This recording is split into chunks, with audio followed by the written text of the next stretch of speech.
Euh, Moustapha,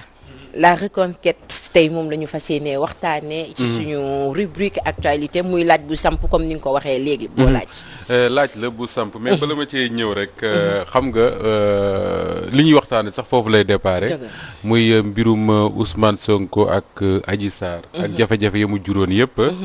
ki nga xam ne moom moo yoroon dossier bi muy le doyen des juges d'instruction muy Samba Sall. démb ci ngoon lañ ko tàggee mu wujju boromam. di ko ñaanal yàlla mu yërëm ko. xaare ko àjjana yàlla yërmandeem yaatu na ñun ñëpp xaj nañ ci yàlla naka ci boole ñu ci. di ko jaale également ay mbokkam wax ci moom nag du bari parce que personnellement xamuñu ko. à part li ñuy lire ci presse bi xamuñu ko mais li tax mu bëgg ci jaar tuuti rek. mooy dafa am loo xam ne dañ ko seetlu. démb ba tey muy lu ñaaw loo xam ne réew mi miinu ko te lu ñu war a di éviter la man mosuma gis doomu aadama génn àdduna ay doomi Sénégal sant Diop mbaa Ndiaye mbaa neneen di bind di ci xamu nuñ koy waxee ci wolof di ci réjouir di ci bëgg di ci bàkku je crois que loolu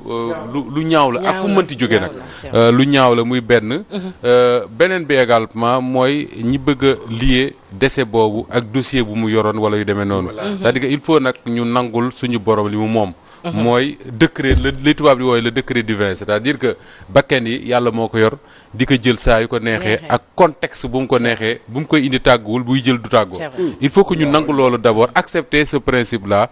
bàyyi di def yenn yi parce que yenn yi day am leneen lu muy nuru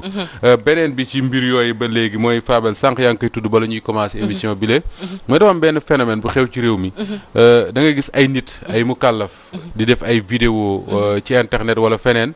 di annoncer ay décès bu njëkk dañ daan def ay tegtal ne sëriñ bu mag wala je ne sais pas journaliste bu mag nangam ak nangam junju mais léegi dañuy dem bay tudd ay turi doomu aadama di annoncer seen ay décès wala ñuy joxe ay tegtal yoo xam ne daanaka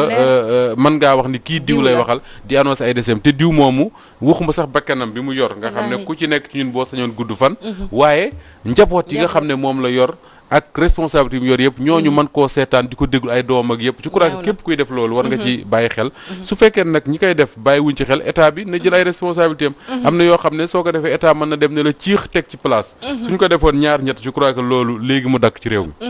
bu loolu wéyee ñu wax ci mbirum politique muy question boo xam ne man dama koy laaj sama bopp fan yëpp di laaj également ñuy seetaan ak ñi toog fii mooy bu ñu gisee depuis les événements de début mars muy manifestation yi fi amoon ak gouvernement bi wax ne fukki doomu aadama ak ñaar ñoo ñàkk seen bakkan loolu la gouvernement bi wax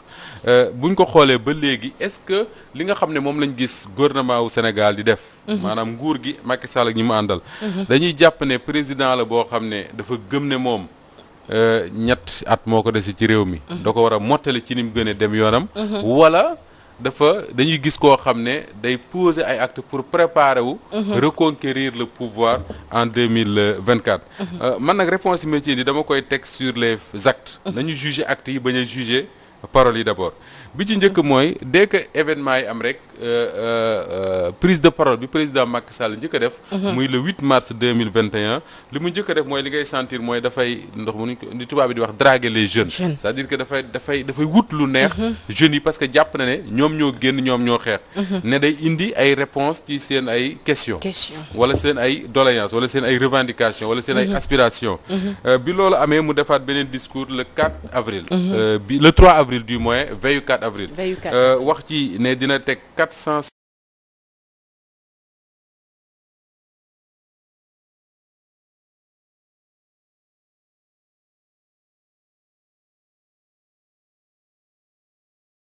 en 3 ans ou 4 ans ça risque d'être compliqué je dis pas que c'est impossible bokk na ci lu mu wax également que ni 65 000 emplois promettre na ko dès le mois de mai c'est dans quelques semaines soriwul on verra ce que ça va donner beneen acte boo xam ne posé nañ ko mooy bi ñu def démb te ministre Sidiki Kaba jiite woon ko mooy benn conférence de presse annoncé dinañ teg une commission d'enquête indépendante pour leeral émeutes yi fi amoon lan moo ko jur boo déggee ministre bi wax moom déjà am na foo xam ne fa la ko féetale et loolu ça pose problème parce que une commission d'enquête indépendante soo ko bëggee teg da ngay bañ a wane yoon bu ñuy jaar seetaan na rek ne ay émeute am na fi kan mooy responsable c'est la question qu'on se pose bàyyi commission mu leeral ko mais soo bëggee wax ne wéy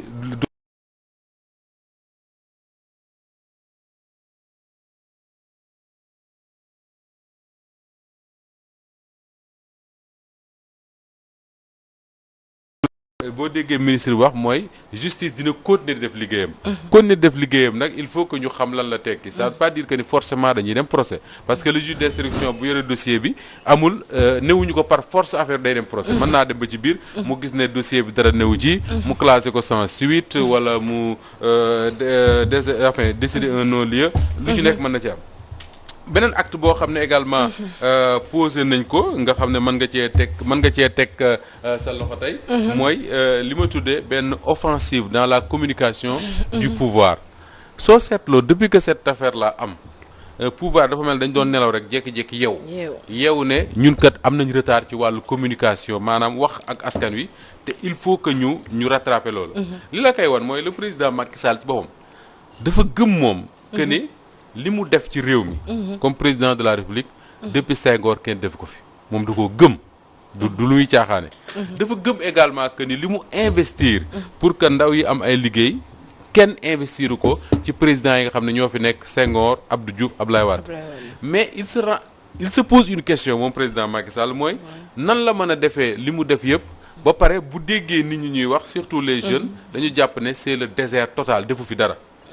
Et d'ailleurs c'est tellement pertinent cette question-là que ni Macky Sall bu defee discours tey yow 5 minutes après nga dem ci réseaux sociaux yi rek xool les réactions déglu rajo yeeg télé yi wala nga dox ci mbedd mi dégg réaction wu sénégalais yi tu as l'impression que ni moom monde bi muy waxee ak monde bi sénégalais yu bari di waxee dafa bokkul. Donc moom question bi muy posé mooy su fekkee ne li muy def yëpp gisuñu ko c'est parce que am na fu défaillance am dans la communication te boo xoolee défaillance boobu la ñu nekk ñoom di ko rattraper mooy seen meeting yi ñu commencé di def un peu partout muy beneen bi mooy soo xoolee seen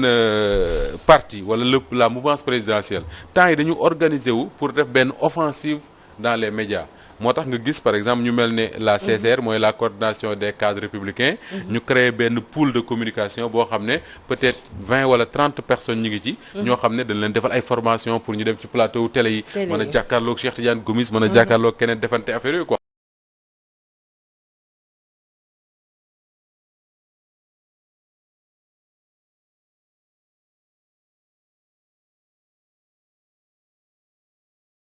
ci médias yi noonu ngay gisee également des ministres de la République commencé dem ci médias yi loo xam ne daawuñu ko def ak yooyu yëpp loolu lépp soo ko boolee ak meeting yi reprendre ak yooyu benn conclusion ngay am mooy benn question ngay laajaat pour conclure mooy lan lañ ci jublu c'est quoi le but lan lañ ci jublu liñ ci jublu mën naa poser ay questions dama naan xëy na dañ cee jublu ne ñoom dañu jëm élection locale et que il faudrait ñu def lu ñu mën pour gagner élection locale yooyu parce que élection locale yooyu ñàkk ko boo deful nag dina déterminer ce qui va se passer 2 ans après muy en 2024 parce que 2009 boo fàttali ko ci la Khalifa Sall gagné mairie Dakar ak une coalition buñ bokkoon ak ñoom Macky Sall ak AFP yëpp gagné les grandes villes du Sénégal 2009 2011 2010 2011 2012 ñu dem élection présidentielle Ablaye Wade ñàkk donc ñoom benn genre psychose wala hantise la ñu am ci 2022 bi ñu jëm muy élection yi ñu war a amel au plus tard ñu ne le 31 janvier 2022 parce que boobu ñàkk ko moom mooy bul espérer dem gagner ji en 2024 soo gisee actes yi ñuy poser également da nga naan xëy na mën nañ ma ne oui un gouvernement également n'a pas à attendre il faut apporter des réponses tout de suite aux questions qui se posent mën nañ comprendre noonu mais man su ma gisee actes yi nga xam ne moom le président Macky Sall di poser yëpp gis cette offensive là dans la communication dama naan lenn moo fi am un président boo xam ne ba léegi jàpp na ne en 2024 mën naa wuti mën naa wuti man loolaa gëm wala boog su demee ba xam ne mënta wuti mu nekk un président boo xam ne le jeu ne se fera pas sans lui xam nga lu ma bëgg wax foofu mooy même su nekkul candidat dina am benn rôle boo xam ne dina ko ciy jouer maanaam dina tànn candidat am gunge ko lu mu mën pour être sûr que ni en 2024 si c'est pas lui ce sera quelqu'un de son camp et non quelqu'un de l'autre côté parce que quelqu'un de son camp au moins quelqu'un boo xam ne dina mën a garantir l'après Macky garantir voilà surveiller les arrières comme on dit mais su fekkee dafa nekk un président boo Macky Sall ne sera pas ce président là un président boo xam danaan jeexal naa sama mandat xeex leen ku gañ a jël il ne sera pas ça soit il sera candidat en 2024 wala il aura une influence bu am solo ci jeu bi pour être sûr que ni su dul moom it ci camp lay doon et non de l'autre côté loolu mooy c'est la réponse que j'ai à la question que je me suis posée au début. Maintenant ñii seetaan ak ñi ne ci taabal ji ku nekk ak sa réponse. ñu jox ko ci non mais Moustapha man sa thèse. dégg nga ak ni nga analyser. man mii bokk. xaw ma keneen de kiiwuma ko mais dama xool nat. waaw xool man tamit. ni mbir mi di demee Moustapha. acte yi ngay gis. voilà c'est que bu kenn nax kenn. Macky Sall sax man pour man du tey. la commencé poser ay actes pour. nekk candidat waa nekkaat candidat. xam nga bu gars yi naan non waxul nekk candidat mais actes yi muy posé. ak li muy def. ak lii xew ci affaire Sonko bi yëpp. man loolu dama jàpp ne. que Macky Sall kii na léegi. affaire Sonko bi dafa ñëw. quel que soit Alpha. maanaam. am na lu mu changé. am na lu mu changé am ci na lu moom. mu changé waay. mu xool nag xam ne kii bi léegi. lan la léegi nag. mooy que xam nga lu muy visé. mooy local yi. bu la kenn nax parce que léegi xool na local yi mooy baromètre bi moom. loolu laa lay wax doo dégg léegi moom toog na ne ni nee na gis na ne. moom dafa jàpp ne que émeutier nos jeunes yee maire nangam yooyu mu jéem leen a utal mu jéem léegi nag moom ci foofu lay accès pour mun a am dara ci 2022 bu dee élection yi boobu lay am calcul bi yëpp mu ngi foofu Moussa Ba. léegi moom nag fu mu nekk nii est-ce que acte yi mu posé est-ce que acte yooyu est-ce que population bi. maanaam dinañ ko suivre ci acte yi. parce que y a une chose Moussa Ba. dafa am loo xam ne. defe naa ne je suis d'accord. emploi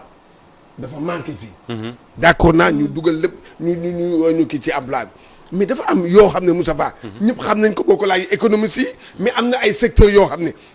boo fa liggéeyee emploi dafay jur. xam nga loolu la si xoolal Moussa Ba man dama dégg ñaari économiste ñu wax ma ko. ñu ne ma Gomis c'est pas jarul muy naan kii xaw ma 2000 xaw ma lan mois de mai. damay utal ay non. y a des secteurs yoo xam ne. bu fa liggéeyee. foofu xam lu muy jur forcément day jur ay emploi. oui c'est sûr bu ñu leen dundalee emploi dund. voilà day jur ay emploi. xam nga emploi conséquence lay doon. jeex na. ko jarul muy naan ay nii. def naa ne léegi nag le problème foofu lay situé wu ak tamit cartographie. cartographie wax politique gu Sénégal xam nga moom yooyu yëpp mu ngi joué. xam nga gis ne xam nga nitam yi moom mooy seen rencontre la grosse beeg. defaraat xoolaat. ay nitam oui ñi ngi defaruwaat. waaw loolu laa lay wax ñu ngi defaruwaat. Macky mu ngi defaruwaat Macky dafa mën politique. foo ñu xam loolu. ku mën politique la ku xam ni ñuy politiquer. kon nag léegi moom xam na liir na. maanaam am na benn lecture. bu yaatu ci lii nga xam ne lii nga xam ne moom moo war. waaye nag lenn la de 2000 kii bi ñi nga local yi. Moussa Ba ñi koy gagné. man maa la ko wax fii il faut que maanaam nga nekk koo xam ne. population bi. sentir na la. population bi yëg na la. wax naa fi keroog ne la population et les Sénégalais en général sont plus exigeants maintenant. voilà baax na kon nag mu ngi noonu. te ci local yi boo deful ndànk ci lay gën a feeñ. parce que y a beaucoup de maires yoo xam ne bu ñu deful ndànk. dinañ am surprise ci local yi. voilà parce que c'est des maires yoo xam ne ba ñu leen falee lañ géej fan leen fale woon. et loolu les populations vont sanctionner ça. beneen bi Cheikh nga wax ko ma d'accord ci ak yow trop mooy les émeutes yi fi amoon début mars. forcément dafay am dans un coin de la tête du président Macky Sall boo xam ne dafay ñuxi muy xalaat lan la war a def parce que su fekkoon ne affaire boobu dafa jàlloon affaire ñu jàpp Ousmane Sonko def ci kaso bi dara xewul y a eu quelques manifestations 2 heures de temps après ñu arrêté sois sûr que ni Macky Sall du hésiter pour dem 2024. mais cette affaire là ni mu demee ak li mu jur. forcément day indi hésitation day indi réflexion dans la stratégie bi nga xam ne moom lay développer depuis bien avant sax mu faluwaat parce que man gëm naa ne avant muy falu gëm na ne moom bëgg na demaat en 2024. muy beneen bi mooy ku mel ni Guy Marius Sagna dafa ma sax benn affaire bu am fi bu mu ñëwoon fi avant ñu koy jàpp mu doon wax ne. bi corona bi sonalee nit ñi ba ñuy génne alkaati yi ci mbedd meek militaires yi guddi gi ñuy surveiller mu ne moom dafa gëm ne président Macky Sall dafa nekk di entraîner pour préparer nu mu nar a def ak sénégalais en 2024 et il disait que ni mais na xam également que ni sénégalais yi ñoom it ñi ngi entraîné pour xool nañ lañ nar a def ak moom s'il se représente et loolu ça c'est vérifié bi ñu jàppee Ousmane Sonko da nga gis ne la ñu préparé woon yëpp pour que alkaati yi s'il y a émeute nu ñuy def ak ñooñu fekk na am nañu également ñoo xam ne ñi ngi doon préparé ñoom it pour faire face donc dans la tête du président Macky Sall il va se dire une chose très simple su gagné local yi mën na ko gagner c'est tout à fait possible mais quelle sera la réaction des Sénégalais si jamais il dépose sa candidature te loolu moom xamu ko man xawma ko ñuy seetaan xamuñu ko nan la Sénégalais di réagir parce que boo fàttalikoo 2011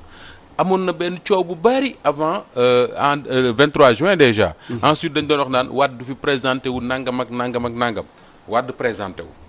bi Wade présenté woo jàppal ne à l'époque bu du woon le khalife général des Mourides muy Serigne Cheikh Sidi Mokhtar Mbacké mi waxoon ne candidat yi nañu dem campagne yi te bàyyi coow li d'ailleurs ci la président Macky Sall profité woon pour moom dem campagne yi bàyyi manifestation amoon Dakar mais suñu woon loolu fii la ñuy nekk continuer à Dakar di sànnante xeer di dóorante jusqu'aux élections bi mu waxee loolu nga gis ne ñu bari am nañu dem campagne yi te teewul sax y a eu des manifestations au Sénégal ba ñu dem ci élection et loolu dafa am une précision importante bu ñu fa war a def moo di ne souvent dañuy comparer et d'ailleurs j'en ai parlé avec un commissaire de police que je salue d'ailleurs très sympathique dañuy comparer li xewoon 2011 ak li xewoon 2021 gis nga 2021 bii Cheikh xam nga waxoon nañ ne am na ay 15 morts gouvernement bi ne 12 morts la mais jàppal ne 12 morts yooyu ci ñaata fan la am ñaar wala ñett ci ñaar wala ñetti fan y a eu 12 morts 300 et quelques blessés ci ñetti fan mais jàppal ne 2011 wax nañ ne y a eu une quinzaine de morts mais c'est pendant presque un an parce que ay manifestations yu commencé juin 2011 ba élection ya donc ay sur 6-8 mois il y a eu une quinzaine de morts donc soo dee xool la gravité des faits bii moo gën a grave fuuf te 2011 bari na ay décès yu ñuy comptabiliser te li ko waral ci ay accident la woon y a eu cortège Moustapha Niasse par exemple defoon accident am ñu ci dee ak yeneen yooyu yëpp la ñuy comptabiliser bii nag c'est des morts yoo xam ne ci ay jàppante la amee diggante takk der yi ak population yi donc boo comparer les deux faits bii moo gën a garaaw fuuf alors Modou Fall mi El Hadj Modou Fall xam naa tey nekku fi am na benn affaire bu mu wax benn jour fii et ça me semble intéressant dafa ne bu dee xool image yu manifestation 2011 ak image yu manifestation 2021 dafa am différence ma ne ko différence mooy lan mu ne 2011 manifestation yi nga daan gis mooy sànni daw waaw mais 2021 bi est-ce que gis nga manifestation yi sànni wu ñu daw dañuy sànni avancé xoolal dama lay donc cette différence là ça te montre quoi que ni si Macky Sall décide de se représenter en 2024 man xawma luy xew yow xamoo ça ne dépendra que de la réaction des Sénégalais te am na ci ñoo xam ne des Sénégalais surtout ñi nga xam ne ñoo demoon prison pendant ces événements là génnaat ce qu'il te dit c'est très clair lu mu ko jaral nañu ko et bu ñu accès foofu c'est que y a danger et il faut faire attention dama lay dëggal foofu ci li ngay wax léegi ndax dama dem ci manifestation yi mais li ma doon gis ci xale yi mooy dañ doon taxaw ci buntu boutique yi pour jënd vinaigre yi desoon ci boutique yi def ko seen sac pour que bu gaa yi mënee sànni grenade lacrymogène ñu am kii boobu pour te dire que ne xale yi dawuñu ci woon dara alors analyse bi nga def man damay wax ne yaa ngi wax sànq ne d'après li mu ne moom la def yëpp ci ba mu jëlee ci réew mi ak léegi jàpp na ne def na lu bari def na lu bari boobu moom loolu la jàpp waaw moom loolu la jàpp ni def na lu bari mais lu bari loolu askan bi gisuñu ci seen bopp ba génn ñu gis ko ci manifestement yi nga xamante ne moom moo am dañ fi gisoon Ablaye Wade mu ne génne na ay milliards yu bari mais il a failli ñu gis fi Abdou Diouf mu ne xamul woon ne mbuusu meew bu juróom ndax sama téléphone bi moo ko ëpp njëriñ mu ne xamul woon en fait ñoom ñoo yoroon Sénégal ñoom ñoo yoroon Sénégal ba fi mu toll nii et c'est important depuis Senghor ñu leen ñu tudd ba ci Ablaye Wade ba ci Macky Sall parce que ni ñu yoree réew mi la Moustapha gis askan bi gisuñu ci seen bopp ba fi ñu taxaw nii Abdou Diouf neewoon na xamul ndax muusu meew bu juróom am na ci Sénégal. Abdoulaye Wade neewoon na génne na ay milliards yu bari mais il a failli. alal boobu ñuy génnee ne te ñu ne ñu ngi koy def ci askan bi fan lay dugg. alors fan lay dugg ba askan bi gisuñu ci seen bopp. alors génie politique bi ñu doon jiiñ Macky Sall defe naa ni jot na ci 3 ans yi des nii mu wan ñu génie politique am boobu. mais bien sûr Fanta mi ngi ree su ma ne Abdou Diouf xam nga Abdou Diouf sama mbokk la sama mbokk njàmbur waaw Louga yéen a bokk seen Louga. waaw mais le meilleur exemple pour wax la ne Abdou Diouf njëriñam bariwul rek. non dama wax rek le meilleur exemple ba léegi photo non Abdou Diouf am na lu mu def parce que ñu bari wax ne contexte bi mu jëlee réew mi dafa metti woon crise économique ba ci plan d'ajustement lu nekk wax nañ ko tee na réew mi ci stabilité ba joxe ko dem loolu lépp c'est bien mais Abdou Diouf li nga boo demoon Louga ngay xool ne Abdou Diouf njëriñam bariwul c'est-à-dire que Abdou Diouf mënoo gis benn maître tali bu ñu ne la lii Abdou Diouf a koy def il a non mais c'est vrai c'est-à-dire il a fallu que gis nga nañu wax dëgg rek il a tey moom daaj nga ma wax boo jógee Louga da ngay dem Fatick après tamit nga laajte foofu. non Macky Sall tane Abdou Diouf moo ko gën sax non attends Fatick moom non Fatick ami tali Fatick ami tali changé na léegi de non Macky non kawasu Macky Sall gën a gis nga soo gis nga soo mais Abdou Diouf jiite na Sénégal 20 ans mais il a fallu que Ablaye Wade ñëw ci réew mi pour ñu xam ne autoroute à péage mën na am Sénégal vous pensez que c'est normal c'est pas normal et les gens veulent dire que Abdou Diouf c'était un bon président enfin Abdou Diouf daal ngi noonu mais li am solo Fabel ci wax ji yëpp moo di ne président Macky Sall gëm na ne def na lu bari ci réew bi soo laajoon Abdou Diouf man gëm naa def lu bari mais moom dina gëm ne def na lu bari Senghor noonu Ablaye Wade noonu moo tax li nga wax am solo mooy tey dama yaakaar ne le président Macky Sall li mu waroon a njëkk a def au lieu de dire que ni def naa lu bëree bëri mais communication bi moo jàllul donc il faut une nouvelle offensive communicationnelle pour que nit ñi xam ne ñun on a fait parce que y a un Sénégalais d'ailleurs bu bind benn livre ci affaire marketing il disait que ni amul benn communication bu baax a baax ba mas a jaay boîte bu vide wala boo ko jaay benn nga koy jaay kenn du ko jëndaat yow mii boo demoon sa boutique ba def fa kees bu vide dara newu ci décorer ko nu mu la neexee kenn nga koy jaay doo ko jaay ñaari nit donc communication ne règle pas tout li am solo te am solo mooy tey le président Macky Sall aurait dû s'interroger ne man cette jeunesse sénégalaise là li ma jàpp yëpp ne def naa ko ba pare ñoom ñu mel ne deful dara y a une raison na interroger ñi mu dénkoon les projets tous les projets agences qui ont été créés pour créer de l'emploi na les interroger est-ce que créé nañ emploi emploi yi ñu créé parce que fan lañ ko mën a fekk ne lii mooy emploi yi est-ce que les budgets yi leen jox te ñëpp jàpp ne budget yi ñu yor agence yooyu li muy fonctionner moo ëpp fuuf la mu créé mais nañ interroger wu loolu Abdoulaye Wade créé woon na fi OFEJBAN jóge fi dem Macky Sall ñëw tas ko def beneen mais est-ce que OFEJBAN boobu interroger nañ pour xool ba xam ndaw yi nekk ci banlieue ba ñan ñoo ci wan a wax ne man am naa liggéey te OFEJBAN moo tax mais tey su fekkee dañu bëgg a continuer di créer ay emploi à la xaw mënuñ ko tuddee là des emplois précaires par exemple ne dañuy tijji agence nangam pour une durée de nangam jël ci ñaari nit ñett ñoo xam ne contrat wu 6 mois la ñuy jox bu contrat bi jeexee ñu dem non loolu du sotti il faut créer les économistes yi wax nañ ko Cheikh Diane répété na ko léegi da ngay créer conditions yi nga xam ne mooy dox nit ñi joxe emploi que conditions yooyu ñan ñoo ko mën a joxe man keroog daf benn waaye dafa toog fi mu wax mu ne moom bokkul ci ñi naan état mënta créer emploi mu ne ci suñu réew yi état dafa war a mën a créer emploi mais il faut créer d'abord les conditions tey ji Sénégal réew moo xam ne ana benn ku ko wax fii démb ci diine ak jamono réew moo xam ne boo jóge woon Ndakaaru gii romb Thiès wala avant ngay àgg Thiès jëm Saint-Louis da ngay gis des centaines d'hectares yoo xam ne depuis que àdduna am kenn mësu faa samp gopp ne dañ fay bay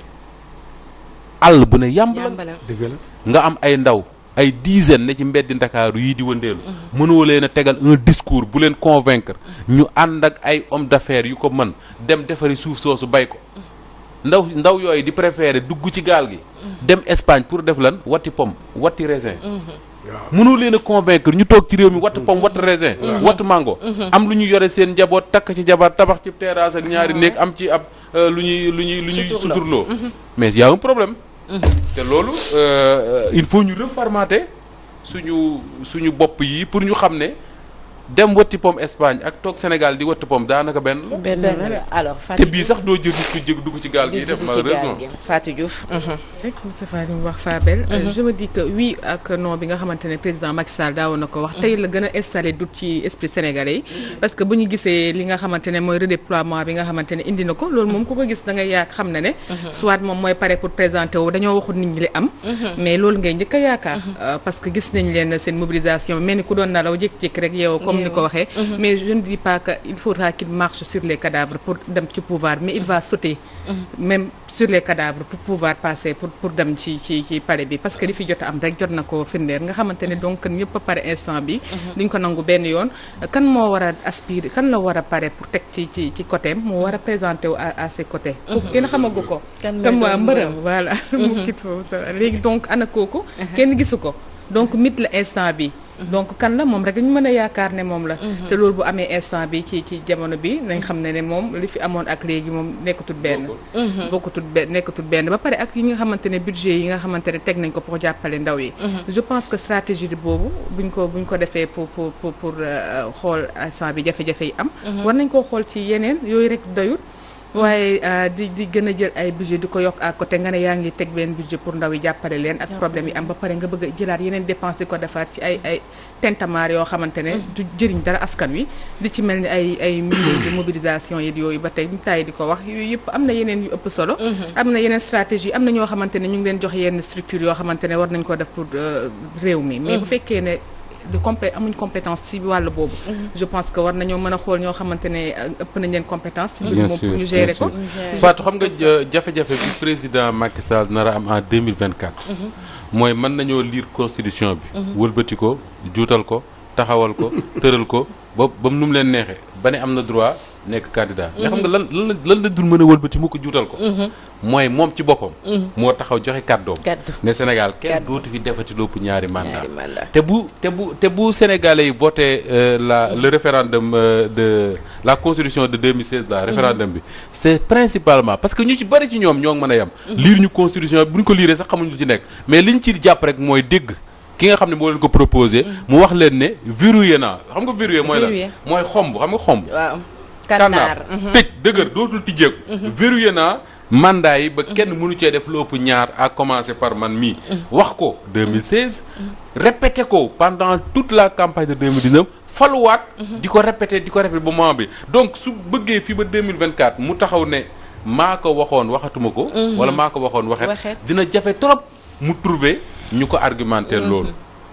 je crois que foofu la contentieux bi nar a nekk entre moom ak sénégalais les gens ne vont plus dire oui la constitution lui permet les gens vont simplement dire moo ko gor ca wax ja mu jeex taat gor ca wax ja Fanta waaw sa xalaat waaw Fabel man moom li may wax moom li ma gën a intéressé moom ndax ku ne xam na ni ñu ngi waaj a dugg ci li nga xamante ne mooy weeru koor gi parce que tamit président dafa war a dimbali ñi nga xamante ne borom kër yi surtout retraité yi Fabel ndax jamono métti na li nga xamante ne moom lañ daan am ci seen pension moom dafa ñëw rek wàññi li nga xamante ne mooy seen pension donc daf leen war a gën a dimbale yërëm leen ndax Fabel ku ne xam na ni Covid bi lim fi def kenn dootu ko fàtte ba ilaa yow mi din mu dimbale ñi nga xamante ni néew doole yi ñu yoru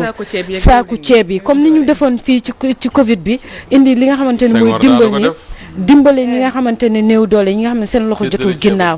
mu dimbale leen moo gën fii tey bu ñu xëyee nekk ci internet yi wala ci réseaux sociaux yi di wax loo xamante ne nag li ngay wax nii li mu am solo mooy ñi ngi wax boobu ba léegi naan ndaw ñi wutal leen xëy nangam ak nangam mais bu ñu fàtte ne nag ndaw yooyu ñu ci ëpp ci ñoom seeni papa leen yor ñoo leen yor retraité yooyu ngay wax voilà ñoo leen yor retraité yooyu nag il faut ñu taxawu leen Fabel ndax ku ne fu mu ne nii ñu ngi naan weeru koor mais am na ñoo xamante ne seen fit dafa dem parce que xëy na peut-être yoruñu loo xamante ne li ñu yoree seen njaboot moom daal moom laay ñaan kenn ku ci nekk koo mën a dimbale rek nga dimbale ko moo gën Sénégal fii bu ñu xëyee Moustapha nit ñi dañuy wax ba heure tëdd jot nit ñi tëdd bu ñu xëyaatee ñu wax ba heure tëdd jot ñu wax mais nit ñi nañu xool li nga xamante ne moo gën a nekk priorité ñu dimbale borom kër yi nga xamante ne seen loxo jotul ginnaaw man daal loolu laa amoon pour wax daal absolument c'est intéressant xam nga sànq ni ko Moustapha waxee xam nga tey jii loolu tax gis nga non dëgg évaluation dafa baax. xoolaat. parce que tey jii Macky Sall bu bëggoon tey jii. vraiment xool moom 9 ans yi mu fi defee gum nii ndax li mu def fan la ci toll. ak ñan ñoo liggéey ku ci nekk ci 9 ans ministère bu nekk. mu ne la yow 9 ans depuis yow bi ma la falee yow ana li nga defal. lan nga liggéey. xam nga loolu bu ko defee. là maintenant. et daf ko ci transparence parce que man mënumaa comprendre. nga yore benn ministère boo xam ne nga dénk ko dara. mu toog pendant 2 ans. jéemu la yëngal dara deful dara. d'accord. après nga bàyyi ko mu dem. te dara du ñu xam kii ma parce que gis nga dëkk bi il faut que transparence am ci dëkk bi. il bu amul ñun du ñu mën a avancer. le devoir de rendre compte. mais c'est ça. il faut que nit ki parce que xaalisu askan wi la. da nga am droit ñun ñii xam nga non vraiment gis nga man dama bëgg man xam lu ma bëgg man. man lu ma bëgg. mooy waaw mais man dama bëgg man nii. sama xaalis biñ may dagg. dama bëgg a xam ci fan lay dugg. fan lay dugg am nga ci plein droit coach am nga ci plein droit waaye Charles mi ngi ñuy wax ni waxtu wi xoj nañu. Moustapha waxtaan bi amoon na solo. waxtu wi xoj nañu mais moo tax mu xoj ñu de. Charles waaw am na ci fu mu ne nii moo tax tey ndànk la ma koy wax. voilà ni ma daan waxee Fabel tey moom ndànk la ma ko wax tey moom Charles tout maa ngi lay dégg.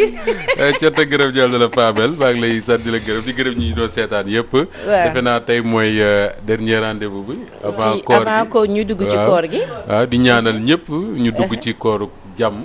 yàlla def ko muy kooru xéewal. amiin yaa rabbi lépp luñ ci ñaan yàlla nangu ko di baalu ñëpp àq di baal ñëpp àq. amiin di espérer incha allahu rabbi que ni bu ñu wooree ba pare dinañ àggale suñu waxtaan yàlla nañu yàlla may ñu fekk ko ak wér. ci kattanu yàlla incha allah Moustapha j'espère que aussi bu ñu fi wàccee di nga ma woo. waaw amul benn problème waaw kay d'accord waaw kay. ñu ngi soo d'accord du ma moroomu Cheikh rek moo woo la. doo moroomam yow Cheikh mooy. doo moroomu Cheikh Niass. maa la wax lii. waxoon naa la ko de. Moustapha rek. waxoon naa la ko fii. yow Cheikh a ngi fële. man dama la ko wax nga may weddi. man sama wax man sa. Moustapha yaa fi ne. maa ko wax nañ dem Charles. sama wax Moustapha fi ne.